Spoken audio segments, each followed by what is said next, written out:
Dearly, my people, welcome back to my channel, Azteca Nahuatl language by for us. Today's topic, the Nahuatl Azteca language.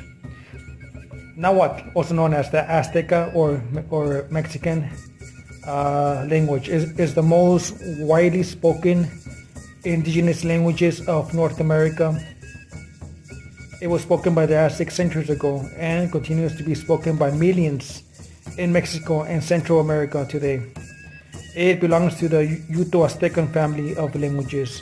Many of our relatives up here in the north, they also speak some kind of form of the Nahuatl language.